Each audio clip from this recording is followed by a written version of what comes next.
Hello, and welcome to Metachemistry. This is episode 131, and we're back with another Winner's Circle episode, which is a segment where we take a look at a major Infinity event and talk to the tournament winner and kind of figure out their path to victory and see if we can help you listeners at home go through that same path. And for this episode, we are talking about KFC, Kentuckiana Fight Club.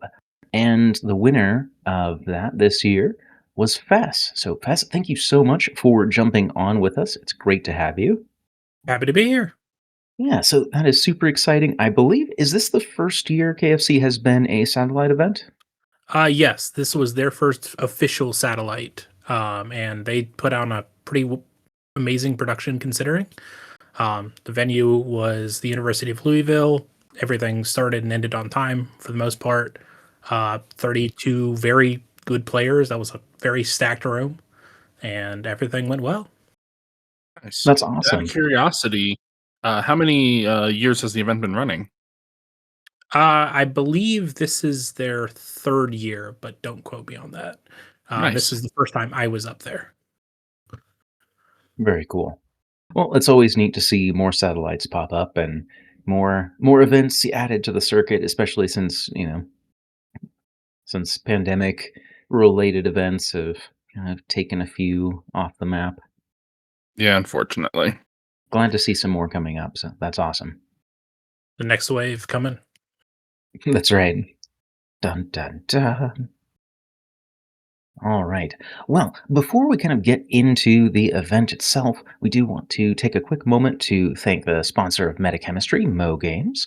Mythic's Online Emporium is an online supplier of Infinity, and you can find them over at mo-games.com. And as part of their sponsorship of the show, all of our paid patrons of any level will get a 10% discount code to that store. And if you, whether you're a patron or not, you can hop on our Discord where we raffle off a $40 coupon code every month just for being a member of our Discord. And you just need to click the button to add yourself to that role for the giveaways. Make sure you have an address in the US where Mo can ship to, and you have a chance to win. Because what's better than games? Mo Games. And so, again, for this episode, we have Fess, Ian, and myself. And so, Fess, this is your first time on the show. So, would you mind kind of talking to us a little bit about your journey in gaming and Infinity in general? So I have always been very good at one thing and just played at the shallow end of the gene pool for a lot of others. I am played chess a lot.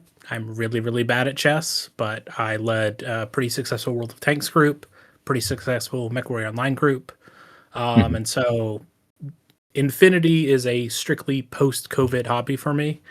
I need to get out of my house. I need a new set of friends. I need a new Mhm. hobby space. And so I tried a lot of things, salsa, dancing, adventure cruise, theater things, and walked into a game Nice. store because of Little Wars. And so my start is the reverse of most people. I started with historicals, playing pirates and World War II aircraft dogfight games. Um, Ultimately, looked for a little bit more of a challenge as I kept going, and found Infinity where it always seemed like I could be getting better and making better decisions. That is Mhm. a very, very good thing to scratch for me. Um, that has sent me on a path of about 4 years, and now I want a satellite. Yeah, that's awesome. And yeah, I agree that that's definitely kind of an atypical approach to the game. I feel like Infinity usually has people onboarding from other miniature war games, and yeah, historicals are usually not first on that list. I figure I'm going to do the full Benjamin Button and end my career playing 40K where everyone else starts, and that's going to be Right. a terrible experience for me. Sometime in 27th edition here in a few years. It moves Long so in the future, fast. very hopefully. Yeah, I don't understand how games move through editions quite so fast. Yeah. But Well, eventually any somebody figures out the rules to this game, and that's when they come up with another edition because nobody can have that. Right? There has to be an element of mystery at all times. I always say Mm. Infinity is a confidence game. The rules are whatever you can convince your opponent they are. Ah, Definitely didn't and help me in the so this satellite. okay, I was gonna say the strategy begins to unfold even now. So, as far as KFC goes, can you give us a quick breakdown of the event as far as when that was and the lineup and things along those lines? So it was November 8th and 9th. It was very, very early into ITS 17. And so everyone Hmm. was kind of scrambling to get the missions together. As far as I know, it was one of the first satellites. I know they had one of the missions at the Krug, but this was the first satellite with 5 full missions. So Hmm. we played Akil interference, area of interest, crossing lines, critical intervention, and last launch. Mhm. Very different breakdown. Normally, you see either objective missions or killy missions. This felt so much more like you needed to take and hold ground. Um, and so I kicked around a number of lists, but by the time I was ready to go play Assassins up there, there was a patch released that turned Saladin into a man among little babies in terms of lieutenants. And Right? now I could not say no to that. And Fair. He is not those men. he is not like anything else in the game. And in terms of like what you can do in this faction, this feels like cheating. I Sure. have started tournament games with 6 regular orders and, done very well for myself. But I went from that to 16 regular orders and then tacklewares on top of that. And I would get through a turn and be like, oh, I'm only half done. I'm not used to this. And that has definitely changed the way I approach vanilla hack, certainly. Yeah, I mean, it's such a wild reconstruction of the faction. Just one extra skill on one profile, and it just breaks the opportunities there wide open in terms of what you can feasibly bring in a list. 100%. And so he is in both of these lists. I don't think Mhm, I would recommend that going forward, but I wanted him to ride high and free, and he certainly mhm. carried me through most of this tournament. Nice. And let's see. So you were on Vanilla Haqqislam because of the siren song of Saladin. And did you run into some lieutenant sniping issues? Is that why you look to diversify in the future, or was it Um, more of a tools issue? More, I think there's other things to be gained by going back to the old way that Vanilla Hawk was played. Um, you can solve a lot of your sniping issues by putting in a Bashi with Hollow Mask, and now you have 4 Saladins on the table. Hmm. Um, that was definitely one of the things that happened as I was refining this list is, oh, I got turned on to this as Saladin kept eating missiles or very luckily Yeah, dodging missiles, case may be. sure, Um, but once you put 4 of them out there, I did not. No one's ever intentionally gone after trying to kill all 4 of them. sure. Makes sense. Definitely feels like a pretty difficult endeavor at that point. I just want to say there's like some space with the Hafsa and leaning on the NCO as well as the more. I'm going to come in from the sides, come in from the back, and just play entirely outside of your own deployment zone. That I think could be a lot of fun as we go. Sure, absolutely. Yeah, and there's so many interesting tools available in Haqqislam. They feel like a very different faction that can play just quite a bit differently than most other things in the field. Oh, 100%. I have said for a long time that I think Haqqislam as a whole is the best 300 point army in Infinity. Haqqislam is home for me, of course I would say that, but it's probably the worst 150 point army because you're investing so much into these pieces that do one job really well that as soon as you Mhm. lose 2 or 3 of those, your whole game plan will fall apart around you. So Sure. a lot of the defense and things that I think in these types of lists are built around how do I keep myself alive far, far more than how do I hurt my opponent. Makes sense. Yeah. Yeah, they're definitely on the fragile side by and large. Like, not everything, obviously, but a lot of the faction. I mean, considering they're sort of the light infantry faction, I feel like those designations probably aren't quite as accurate as they were in previous editions, but still at least somewhat the case. Um, Depends on how you play everything. Hmm. There, Pano got smoke and eclipse, so the whole world is white, and then they're now one of the best hacking factions. Times are certainly a changing. It's true. That they are. So, it sounded like there was a pretty dramatic change pretty close to the event. So, what did your preparation look like, and how far out were you playing Haqqislam's compared to? I guess that update would have been what, mid October with the Yeah, I was about Saladin 3 weeks gaining, before. yeah, where he gained inspiring leadership. Sure. So, did you get a chance to test leading up to that, or what did that look like for you? So whenever I'm planning around a tournament that I really do care about, I'm always trying to play as many tournament style games. So I went to a local tournament here about 2 weeks before. With the early versions of both of these lists, I was playing in the online IGL League. There's Hmm. online satellite tournaments coming up in January that I'm going to be doubling down and getting ready for. Those always help me a Hmm. lot with stress testing. Um, you get a game on a Wednesday night after work, people are tired, people aren't focused. I always try and say, "Hey, I'm getting ready for a tournament. I want you at your best. I want you playing the hardcore stuff." And I'll frequently like, "All right, I'm going to play this like you already won the lieutenant role.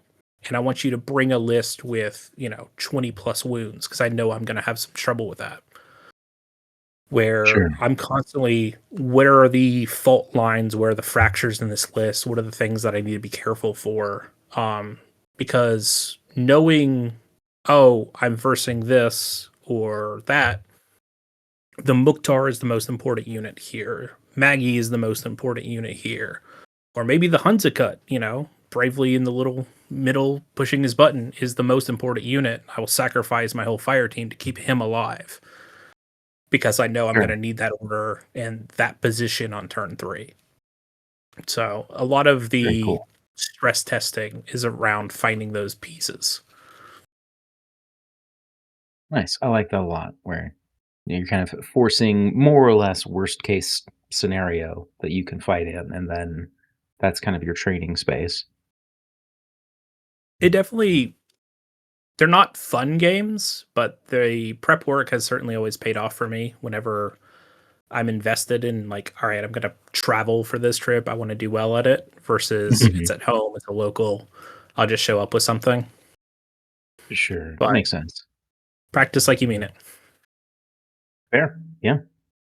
And so, speaking of these practice games, uh, we take a look at your lists and kind of do a quick breakdown on the choices there. All right. So the first list for was built around Akil interference, particularly. I was very worried about not having enough hacking networks, the ability to do a lot of classified objectives all over the map.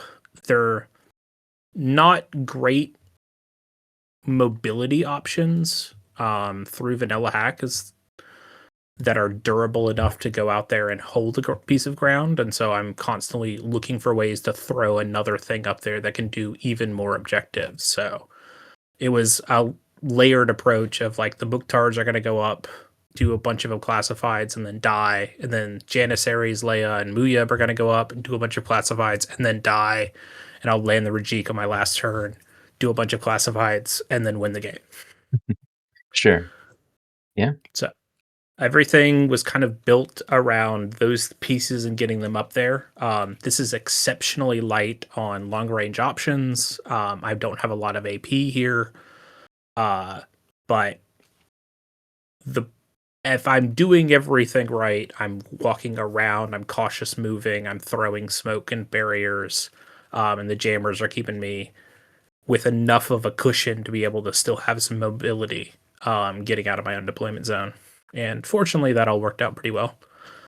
My second list is far, far more kill focused. The idea was if I'm going to play Crossing Lines, I need to be prepared to go first and second. What do I want up there? What do I want defending me? And I eventually decided if I take 2 mutts with jammers, I can block off a 32-inch area in the mid zone and then keep another one to keep Saladin safe from bad things coming across the midline. Sure. And so there's 6 points. They're regular orders with inspiring leadership, Saladin. And then everything else was, all right, I'm just going to keep trading up until you run out of good stuff, and I'm going to have Maggie. MVP of that list was very, very much the Hatham, which in that same update went from probably the worst vehicle to, I think, one of the best. Mim 6, BS attack continuous damage, Red Furies, Panzerfaust, AP heavy pistol, +1 burst with the continuous. It's got Yeah. MSV1, it's got sensor. Being able to send that out on a suicide mission to do as much damage as it could possibly do worked for me in every single first turn scenario. Did not ever live, but it was certainly the reason I won several of these games. Sure. Yeah, most aerial vehicles definitely seem to be like most of them were fine-ish, I think, with a couple that were pretty solid. And now basically all of them seem like they're going to be very useful pieces. Like not auto includes per se, but just very good things to have around. They're in an awkward place where they can't quite crack the front line of somebody's Mhm. defense, but they are incredible once you get past that and are able to start gunning down line troops and flash pull spots and things. Um, I would love them as a turn 2 piece, but everyone Mhm. knows and fears them and they're massive, so they never live that long, which creates a lot of pressure on both the guy playing the unit and the guy receiving it. And I think that's a Mhm. very good way to have competing interactions and a lot more interaction with your opponent across an infinity game. So I like that they're good. I like that the game is very aggressive and kill focused. Um, and I think the ability to bring them back with the Gizmo kits just gave them an extra life. In addition Absolutely. to how much buffed ever all of them generally got. Yeah, definitely. Like they feel like they're in kind of the right spot thereabout right now. Like they're threatening, but they're not necessarily overbearing, and they can't kind of do it all, as it were. But you also don't want to ignore them, like you said, just because they're so maneuverable, and a lot of them can hit relatively hard. And it's only going to get worse, and I'm here for it. But yeah, it makes a game like an early game focus piece, Yeah, where is my flyer going to go get your flyer, or how well did you defend it, or how much do I need to worry about EM mines or puzzlers and things in the midfield? You get to play very fun games of chicken. sure, I could definitely see that. So yeah, with what sounds like maybe a couple games of practice and your lists ready, Um, why don't we start by going over the games themselves? So, how did the event start on day one? So my first round was the Akil interference. I played versus NCA, very good opponent who's been around a while, like him. And Oh, yeah. He's one of our locals. yep, Yep. so he's his biggest scary unit was he had a hidden deployment Hexa sniper, and a full bolt core, like old N4 That's style. definitely him. Sounds like him. Yep. So I it was a rough matchup considering the big open areas of this game, and I did not. I had to play my first list into this, just because of the number of specialists I was going to need. Right. So I've got one piece of MSV2. This is going to be very dangerous. And he's The pushing smoke. up pretty aggressively with number of robots and things. So I won the lieutenant role. I chose deployment, trying to get the more defensible side of the board. And game starts. He comes at me. He's pushing up several robots. I've got my Mukhtar's prone on the highest roof of the whole table. So he's going to try and punish my fire team. That firefight ends relatively inconclusively. I knocked unconscious his blocker. Janissary took a wound. He dropped Sasha in the flashball spot. But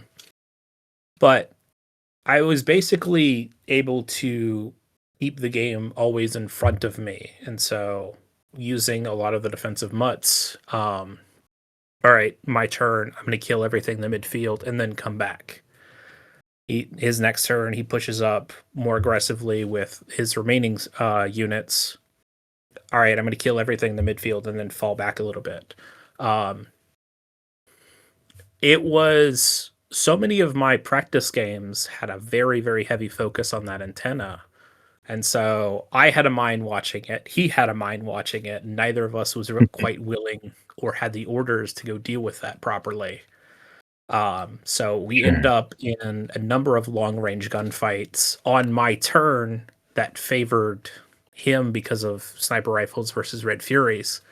That I just had to win because of the way that I needed to push up to get objectives. But ultimately, the big thing there was I was able to land the Rajik on the opposite side of the board and do like 3 classifieds where nobody had an arrow on me.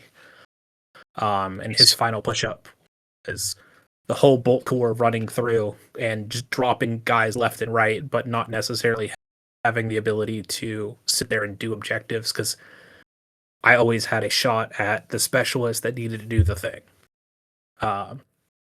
One of the things that Very I cool. really like doing in this is I put all 4 of my HVTs in one cluster in front of Saladin and then put a mutt behind them. And so you have, Mhm. if you ever need to touch any of the HVTs or anything, you have to get through the jammer, and that's always very annoying. Sure, sure. Yeah, that's really interesting because I was thinking when you were talking about it, like, that is just a very heavy tilt of firepower from seeing your first list versus what NCA can bring to the table.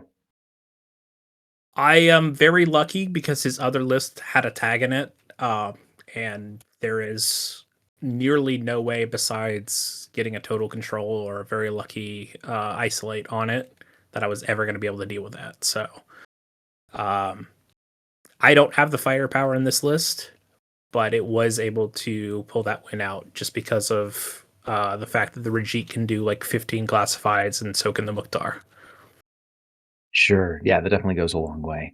And just for people who are checking the lists at home, this is KY sticky stuff for Achiel Interference. What did the score end up being for that game, by the way? So I was able to pull that out with a full 10-0. It was always able to clear out and defend myself very well. The cards were pretty heavily stacked in my favor, being able to aggressively push up and drop things like repeaters on the bulleteer or go kill a blocker that he needed for hacking later. Um, so I got very lucky with those card choices, and neither of us able to get to the antenna. That made all the difference in the early game. Sure. Nice. Very cool. All right. Oh, sorry, Well, that was then, 10-2, 10-2. 10-2. Gotcha. Yeah, still a very commanding victory there. And so, round two. Yeah. Played area of interest. We had a very, very nice table. Hopefully I'll be able to get a photo of this attached to a show note or something. But it's a Yeah. Great. board made of like a bunch of light cubes, and the whole thing is prismatic. So you're looking down at it. Oh, I've got a shot here, and then you look down at it, and the whole thing is just blinding because of all the reflected lights through it. Pretty Yeah. incredible. I fought Aspire playing US Ariana, and I'm Okay. like, okay, this is going to be great. I can actually win long range gunfights. This is not a thing I'm very used to in Hack. So Sure. won the lieutenant role and was able to take first turn. I think that's very important on this mission, just because keeping the special zone as far away from their deployment zone as you can. Just Right. so many orders getting there and then trying to hold it is really rough. Yep. So Absolutely. I deployed like I was going to win all the long range gunfights, and he had an unknown ranger and 3 Minutemen, Mm. 2 missile launchers, and 1 with an APHMG. Turns out I cannot Yeah. win long range gunfights. Yeah, they can tool into that. And so I was able to move my Hatham up to just start spraying down his entire deployment zone with Red Fury continuous damage rounds, which he was not enjoying, Mimetism 6 and all Sure. that. Mm-hmm. But as I'm pulling back, getting everything set up to receive, because I'm pretty sure he's got a Van Zant, there's only so many things you could take in US. Mm-hmm. I'm like, all right, I think I've done enough damage here. I'm going to leave this helicopter out on ARO. I've got an AP continuous damage Panzerfaust. He's not going to want to fight the MIM6. He rounds the corner with a burst 6 gun and just weight of dice me. And I did not fully appreciate the issues that was going to deal with me. Miss the first Sure. shot, take a wound, can't fall back far enough because the base is massive. Miss the second shot, Mm-hmm. go unconscious. He puts it fully down because I've got an engineer. But I was able to keep enough pressure on his deployment zone that he didn't make it very far. He wasn't able to contest either of the areas. And so turn 2 comes around. I'm clearing out, the plethora of camo markers that are always everywhere, the bikes that are flanking me, the dogs that are eating the midfield. And bunkering down back up, I always try and reconsolidate or put things in suppressive fire where I need them. Mukhtar's are up and pretty vulnerable because I don't have enough orders to bring them back. He lands Van Zant to be able to shoot them in the back. His probably the thing that cost him the game was he landed it in zone of control of Zelenka, so she dodges out and is ready to roast him if he moves. Sure. He ultimately decides he's going to make that my problem. Pushes up to try and go deal with Maggie on the other side with the unknown ranger. They inconclusive gunfight. I take about 2 wounds. He takes 1, goes down to no wound in cap, but we're both still alive at the end of that turn. But being able to continuously apply more pressure with the mines, considering how squishy he is, the Mimetism 6 from the helicopter on turn 1, and just trying to push through jammers as miserable as Ariadna because of the no BTS. He had a pretty uphill fight and was not able to come back from that. And so that ultimately ended up with a 10-0, able to fully secure all 3 zones at the end of the game. Very nice. And which list did you run with this? So this was the Pound Town list. Lots of firepower, and I knew the tag was going to be difficult to deal with him. I knew the Hatham with the MIM6. The Mukhtars are able to see through the smoke if he wants to rush me with, dog warriors and things like that. So Sure. but yeah, that he bunkered up very nicely behind those missiles, and I mean, he's firing 3 dice on 7s. I'm firing back 4 dice on 13s, but one of those dice rolls goes the other way, and I've got something very different problem on my hand with Maggie being very afraid of pushing into that amount of firepower. Yeah, absolutely. I got my first game in with the reworked Triggermen a couple days ago. Oh boy. Because Neurocinetic multi-sniper with a special die that can also join fire teams. It's a lot of dice for Yeah, arrows. it is. I think one of the things that makes the strong factions in Infinity right now is the trifecta of how good's your disco baller unit, what DS attack -3, but what has special dice and on what. Mhm. Because the Crux Knight could make any faction twice the faction it is. Just being able to fire team and get those 3 dice on the arrows. Terrifying unit to fight. Definitely quite good. Yeah, absolutely. Um, Okay. So then we're wrapping up day 1 then with which mission? Crossing Lines. So Everyone's this favorite. was, yep, this was one of the ones I definitely tried to practice and plan around. We got I don't know if there's ever such thing as a standard Infinity board, but we're playing on the Micro Art Studio pre-painted terrain set that seems to be Mhm. everywhere, and very, very Sure. enjoyable, very good. But I highly appreciated my opponent. So Exardian was playing Oban, Mhm. and I win the lieutenant role because Saladin's amazing, and he tells me he's got 1 combat group. And so are you sure? Yes. Okay. Okay. Like, there's no ninjas. There's 10 guys on the table. There's not. Yeah. Okay. And ultimately, I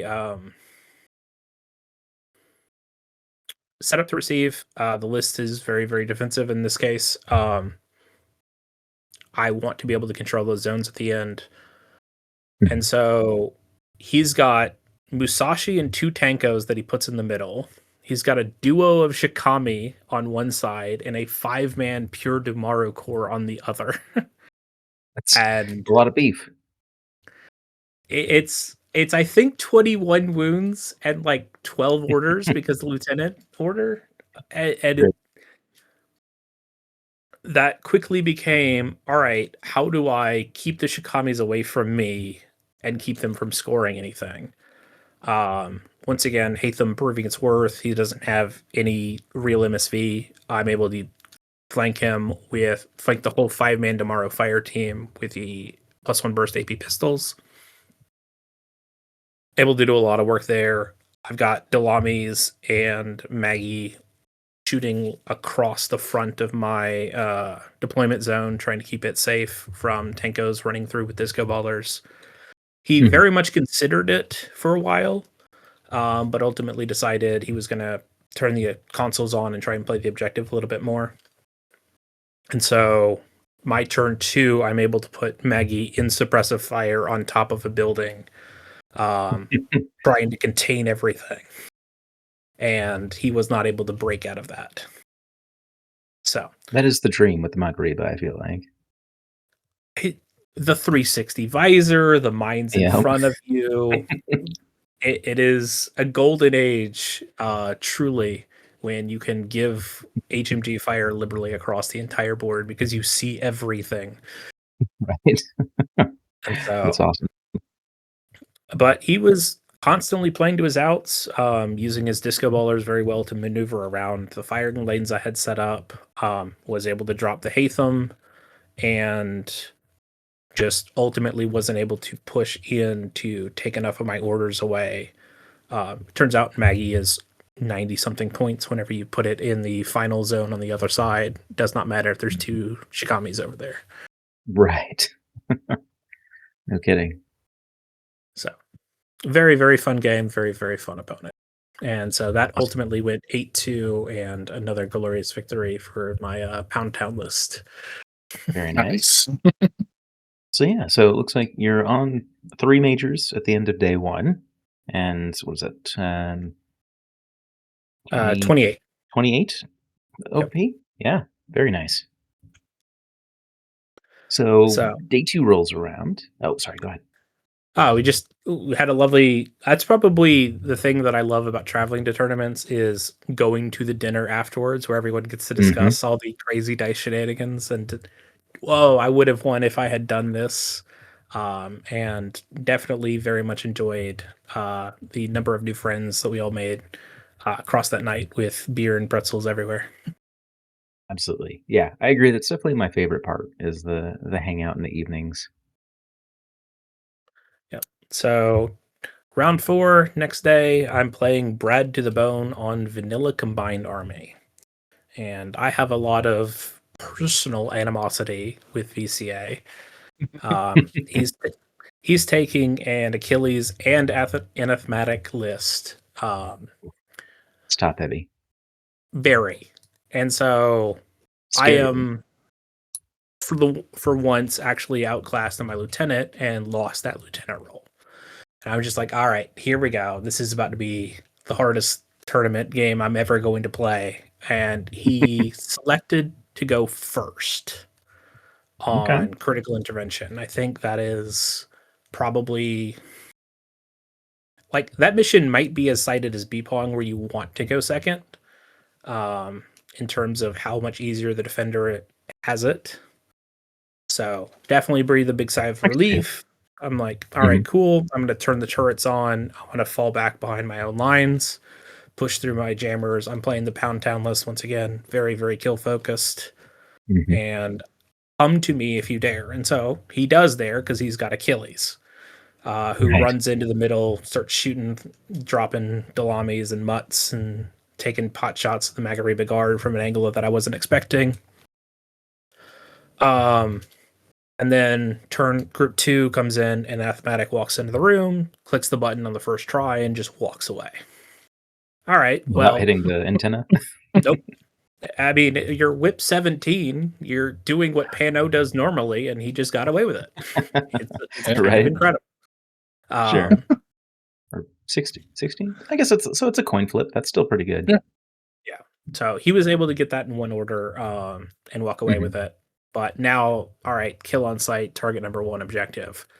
I Mhm. just have to get rid of all the problem pieces. And the problem with playing vanilla combined is they're all problem pieces. So Exactly. I've got to drop all of these monkeys that have run out and throwing smoke grenades and chain rifles everywhere. So that's the helicopter's job. Achilles is in suppressive fire in the middle of the board. He's perfectly in cover because of nano screen. And so I ultimately decided that uh, I didn't have really the armor to go deal with him, and so tried to go flamethrower him with Zelenka. Turned out not to work. He's really good at dodging, Mhm. Right. but was able to. I put 1 wound on him and tied him up in CC with 2 units, with a jammer sitting outside the door if he tried to move. Nice. Good as I was going to get, while dropping flash pull spots and Icadrons and Imatrons in the back line, trying to strip his order count as much as I possibly could. Because Mhm. Achilles is a really hard target, but those flash pulses and everything else in the back line, not so much. So he starts turn 2 with like 6 orders. Achilles does a lot of work. Does not matter what I put in front of him. He dropped it.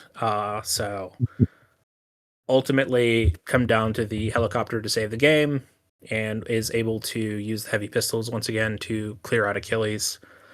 I have now got him. The anathematic has run to the far corner and climbed up a Waffle House. And I As am is going to go tradition? over there to beat him to death. Mhm. So helicopter flies in. This is the start of my turn 3. Gets hacked, gets dropped. Maggie comes up, gets an angle looking down across a whole sight line. Wins the face to face. It drops prone. I can't move Maggie in enough orders to get another shot. So I end up crawling up there with the Mukhtars and point blank Red Fury him in the back. So he ends the whole game with, I believe, 6 or 7 points left on the table because he threw everything in front of the anathematic trying to keep him alive. And Sure. I'm scared enough of the rest of combined that I have to deal with all of it. Yeah, that's pretty wild. But yeah, So, got there just barely in the end. So was it on 7? um, so ultimately that was a 9-3 game that would have flipped to a 5-4 victory for him. Um, if I had not killed him on my second to last order. Okay. Yeah. So not close in Isn't it victory points, but close in right. objective points. Sure. Wait, would it be He would have because had his they guy pulled alive the in DZ. Well, what And about isn't it worth 3 points to pull the data pack in the first place for the defender to keep you? I think isn't it 3 to not let them grab it? yes, so you're down to you can only score 9 if they actually get it out. But Oh, I he see. didn't turn off the lock, and I did kill the guy who had it, as well as kill enough army points, That's right. That's right. The killing army points bit. Okay, that makes sense. which is different for attackers and defenders for the number of points you get out of it. And I did have the Right. server Right. at the end. Nice. Very cool. So It's a really fun very mission. I like it a lot, actually. it's one of my favorite missions that they've come out with because I I am very against the mentality of, oh, I lost because of the board, or oh, I lost because of my opponent. I think you need to make a list that's flexible enough. Hmm. You can deal with whatever comes around. And I want to encourage CB to keep doing more crazy things like corner deployments, like crossing lines with the middle deployments. Hey, what if we had attacker defender mission or other asymmetric ones? What Sure. if I'm playing, a highly classified site mission, but you're trying to hold the room that has 3 HVTs in it because they're hiding in a bunker for some reason? I Yeah. think there's a lot of good scenario play to come out of something like this. I do think there are some flaws in this mission in particular with how easy it is for the defender to score things, and how hard it is for that attacker to keep the guy alive who Mhm. gets it.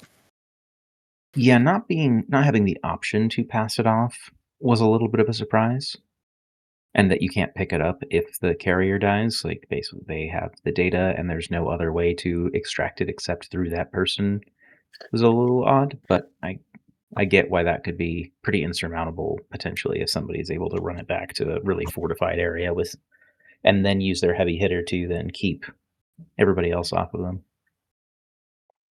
I do think there's a lot to be said for like all the defenses that it gives you natively with the turrets and the lock on the box, but there's not enough Mhm. reason to keep people out of that room. And I think that needs to be something that where like the defender has to dominate the room every single round or something, where I've got to come out and Sure. fight you over it. Yeah, like I the could see last that. game of it that I played, I my opponent couldn't do anything because I started with 6 camo markers and a dog warrior in there, and then used engineers to deploy more turrets in there and turn them on. So there was ended up being like 4 turrets plus all these camo markers and a dog warrior, and it's just yeah, come dig it out, have fun. And they went, no, I can't do it. Yep. So it's definitely going to be a mission that shapes what type of factions get brought to an event, I could see that. in the way that looting and sabotage and capture and protect used to. So I'm Mhm. excited to see it, and I'm more Yeah, excited to see the next version of it. sure. Yeah, I really like and I know we've talked about this a little bit on the show before, but I really like the experimentation with ITS 17. It's fun to see something that's very different and just kind of new and refreshing and just kind of see what levers that CB is willing to pull and what more might show up as seasons go on. Well, I mean, think about it. Between ITS 17, the N5 changes, the last two factions they've launched being bangers entirely. Kestrel's probably a little overtuned. Next wave maybe a little undertuned, but they feel very well put together. And so Mhm. I'm very excited with where CB's at in the design space. For sure. Yeah, a lot of interesting stuff going on, to be sure.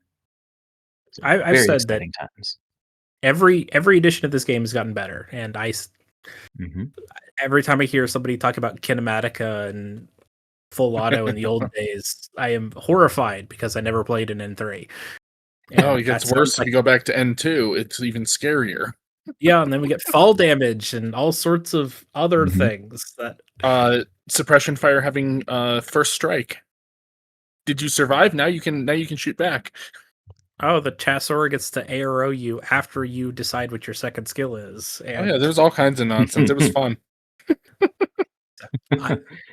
we have a better It game was now. fun, but Yeah. it is better. I agree.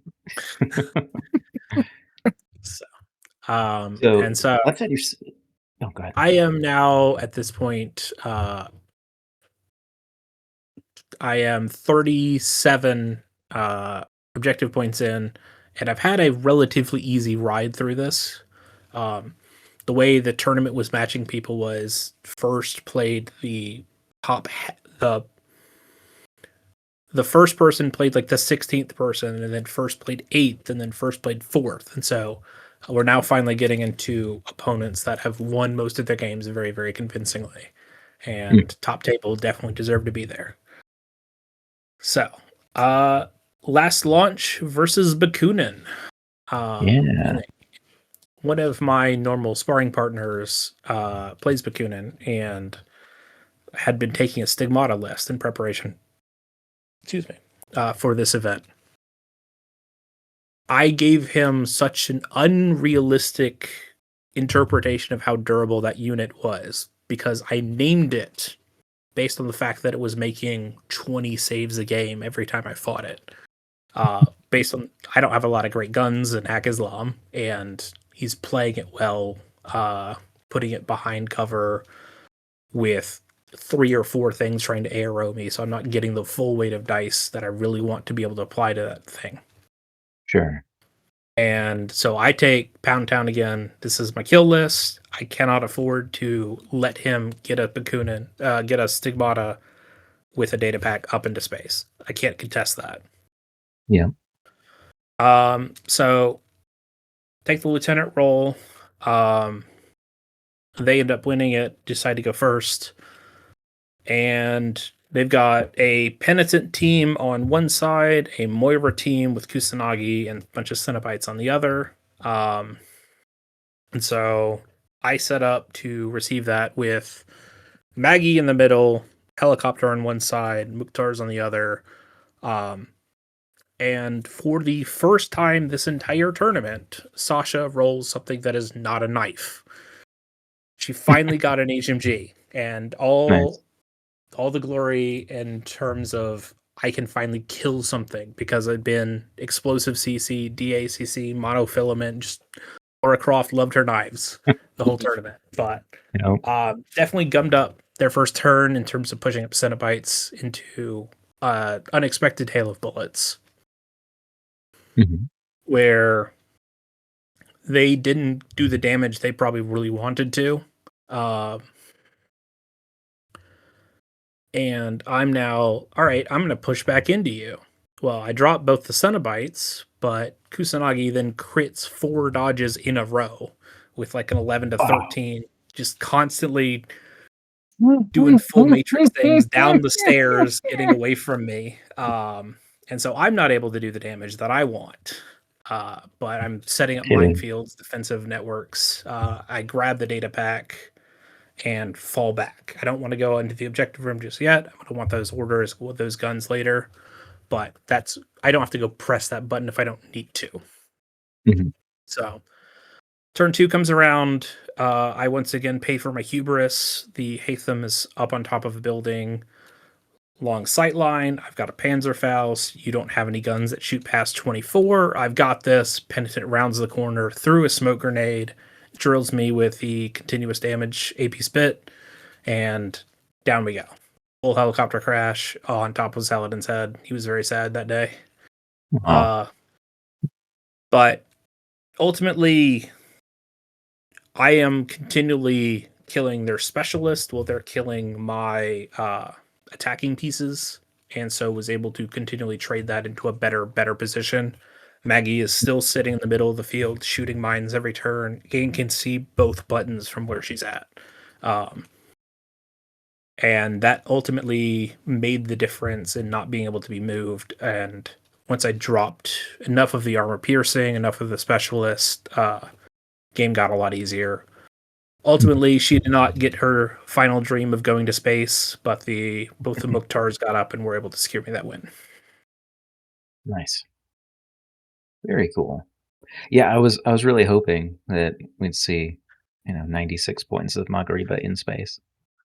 It's always the dream, and I've done it in other even I've done it in tournament games before because what Yeah, else are you gonna put up there that matters if I've got Maggie?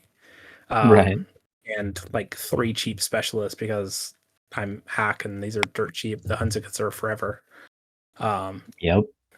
but, not be the way the board was set up really limited the ability for pitchers of either side to go down and do Mhm. anything effective.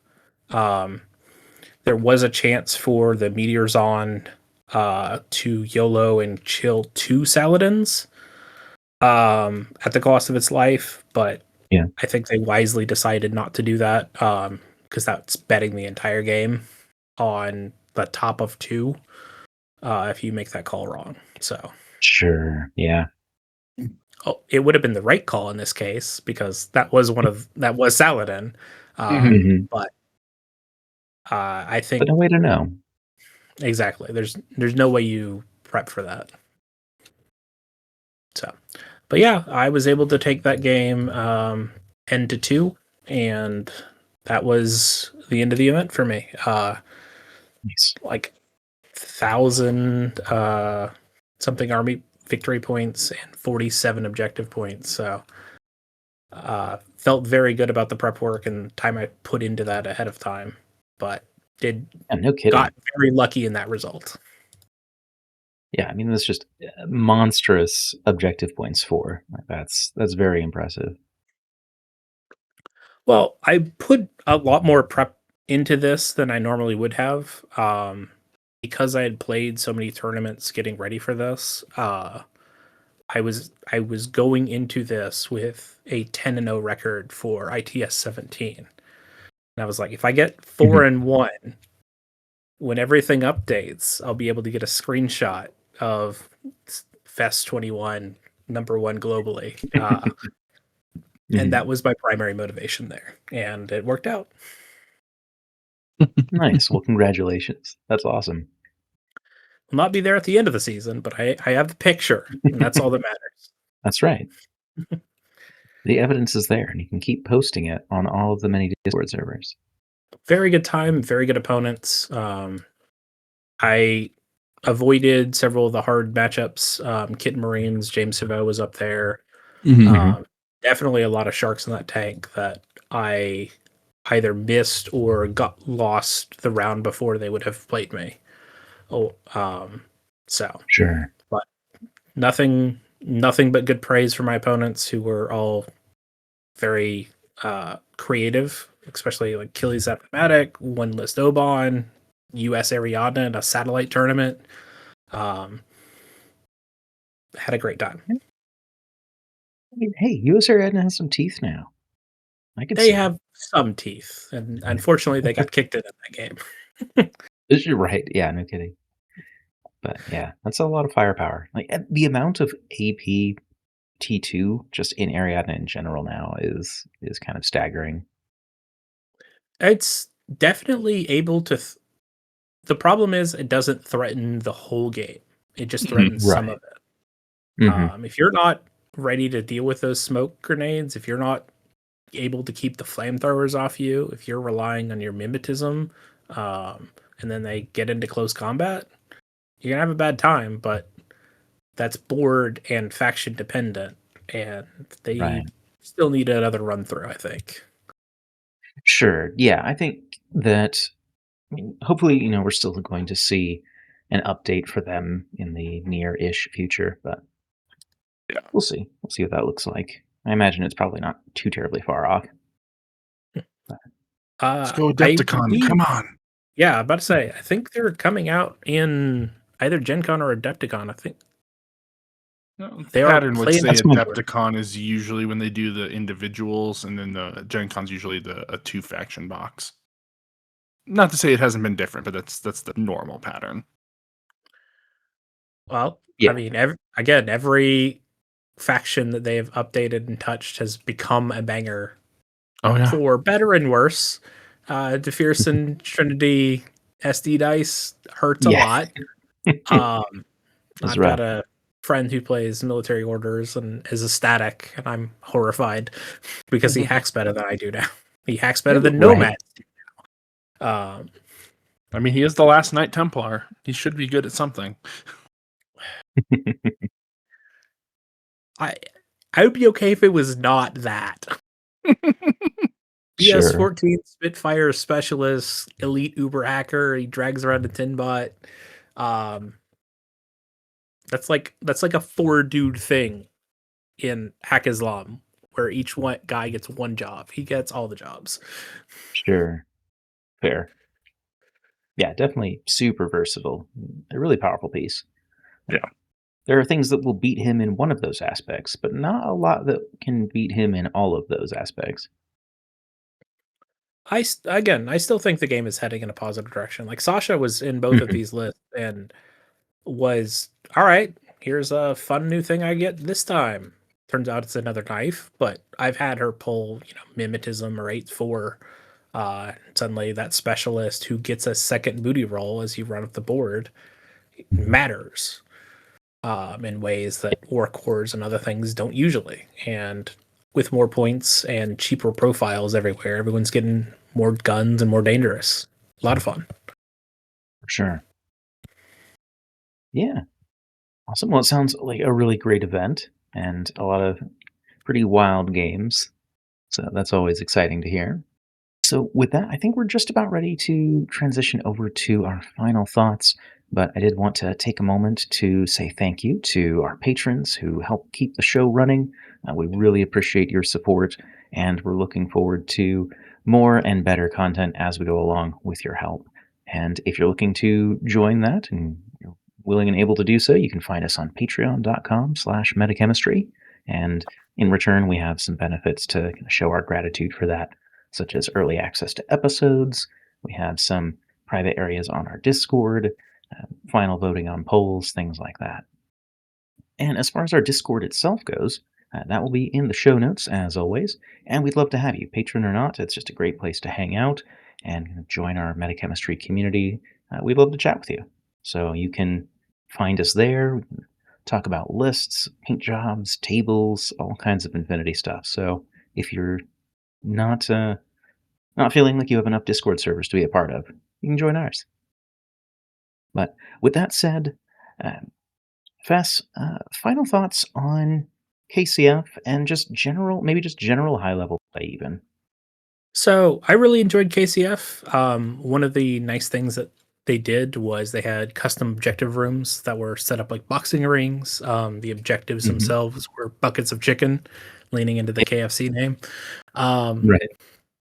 and when you have that many people invested in that succeeding, where everyone's contributing little pieces, you suddenly can have a much larger, much more complete event where everyone's contributing. Oh, I just wanted to do the markers for area of interest, and they custom made some neoprene mats for that. Yeah. So definitely a lesson in delegation and Mhm. the being better than the sum of its parts. So, Absolutely. but in case this has given you the wrong impression that I am a good player, having walked through this tournament, I have a soapbox to stand on. The Ichatron nerf was not enough. It is my firm opinion that everything in Combined Army should be nerfed by 1 point. Your avatar should be 123. Your R drone should be 8 points. Your Ichatron that just got nerfed, nerf it again. Your slave drop, 4 points. You get 285. Everyone else gets 300. I'm tired of the aliens being the best faction. I've played Infinity for 4 years and I have beef with Combined Army. I'm done. Um, Well, there we go. but the CB design team. There's some feedback. um, but definitely the an actual good final thought though is it was definitely the mindset that made me get as far as I did with Mhm. the preparation. But even in the individual games is like, if I'm winning, how do I close this out safely? If I'm losing, what crit would matter to make this game win. Even if I'm taking 3 dice on an 8 or 1 dice on a 5 because I need a Panzerfaust to land. Because I think that kind of gets lost in the shuffle that the line troopers in Infinity are 80% as good as the tags. They're not as lethal, they're not as good at BS, but if Infinity as a whole will always reward you with more aggression. If you're out there taking more and more fights on your turn, you're taking less and less fights on theirs. And so Mhm. I was playing the game versus the JSA player and was overhearing the game behind me where the guy started turn 1 with 120 points of his army remaining. Been there. He was fully ready to concede. I've had enough. I'm out. Was talked into by the tournament organizer and was able, play this out, at least for your opponent, if nothing else. See what you can do. Get classified, maybe. And through a series of very fortuitous dice rolls, started popping MO Knights like balloons, and was able to ultimately win that game 7-3. Nice. So Been there too. his opponent was so afraid of putting in retreat that he couldn't afford, and then he would lose the game if he did so. So he was able to, I'm just going to stand everything up on ARO. And then, I crit that guy. And that guy took a wound and falls back. Oh, you missed this dice roll on the button 3 times. So the mindset of constantly being aware, how am I scoring points? How do I make sure I get 5? I don't care if my opponent gets 4 as long as I'm getting 5. And Mhm. keeping focused during those games really, really helps. Yeah, absolutely. I think, playing to those outs. Wild things happen. That's why there's randomness in games, is to see moments like that. Sometimes things just work out. Always got to play your outs. That's right. And if that's the only way it happens to work, and you have the chance, you just got to take it. The most important armor in Infinity is on the Gulam and the Dalami, and that has saved me more times than I can count. And Sure. then because he lived, he's able to pop back up and drop something important later. So Mhm. Yeah. play your games, take your chances. You've always got a 5% chance at least. Yeah. There you go. That's awesome. Well, Fess, thanks again so much for joining us. This has been a really fun episode. I've loved talking about these games. And yeah, it sounds like it was a blast. So thank you again. It was a really good time. I highly encourage anybody who can go. It's a central location, and they put on a great event for all of us. Absolutely. Yeah, looking forward to seeing how that goes in future years. I imagine this will just kind of help grow the event. Now it's got satellite status, and there's a bunch of great sponsors helping out, and a bunch of great people kind of helping put the event together. That's a recipe for success right there. 100%. Awesome. Well, thank you all so much for listening. And on behalf of Metachemistry, I've been Devin. Ian. I've been Fess, and that's the meta.